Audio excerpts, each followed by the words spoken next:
Right safe സീരീസിലെ മറ്റൊരു video നമുക്ക് അനലൈസ് ചെയ്യാം. എന്താണ് സംഭവിക്കുന്നത്? ഹൈവേസ് ആണ്, കാറിൻ്റെ ഒരു വീഡിയോ ആണ്. ഓക്കെ, കാർ വരുന്നു, ഇൻഡിക്കേറ്റർ ഇടുന്നു, റൈറ്റ് ഇൻഡിക്കേറ്റർ ഇടുന്നു, ബ്രേക്ക് ഔട്ട് ലെഫ്റ്റ് ഇൻഡിക്കേറ്റർ ഇടുന്നു, പറന്നു വരുന്നു, റൈറ്റ് ഇൻഡിക്കേറ്റർ ഇടുന്നു, നിർത്തിയിട്ടിരിക്കുന്ന ട്രക്കിൻ്റെ മുന്നിൽ അല്ലെങ്കിൽ സ്ലോ മൂവിങ് ട്രക്കിൻ്റെ മുന്നിൽ ക്രാഷ് ചെയ്യുന്നു. നമ്മൾ ഹൈവേയിൽ പോകുമ്പം സ്ഥിരമായിട്ട് കാണാൻ പറ്റുന്ന ഒരു സംഭവമാണിത്.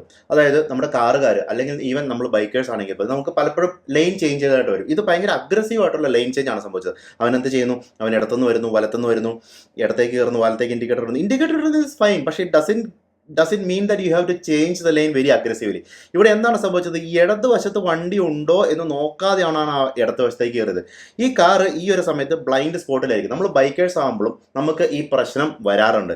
ഞാനും ഹൈവേസിൽ ഇഷ്ടം പോലെ പ്രശ്നങ്ങൾ നേരിട്ടിട്ടുണ്ട്. അടുത്ത പ്രശ്നം എന്ന് വെച്ചാൽ ഈ ലോറി തന്നെയാണ് അടുത്ത പ്രശ്നം.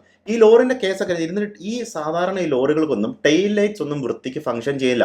അല്ലെങ്കിൽ മണ്ണൊക്കെ കയറ്റിക്കൊണ്ട് പോകുന്ന ലോറി ആയിരിക്കും, അതിൻ്റെ ടെയിൽ ലൈറ്റ് ഒക്കെ വെറുതെ മണ്ണുകൊണ്ട് മൂടിപ്പോയിട്ടുണ്ടാവും. അപ്പം ഇങ്ങനെയുള്ള കേസുകളിൽ നിങ്ങൾക്ക് എന്താണ് ചെയ്യാൻ പറ്റുന്നത്? നിങ്ങൾക്ക് മുന്നിൽ വണ്ടിയുണ്ടോ, നിങ്ങളുടെ ലൈനിൽ വണ്ടിയുണ്ടോ എന്ന് സ്ലോ ആയിട്ട് പോവുക.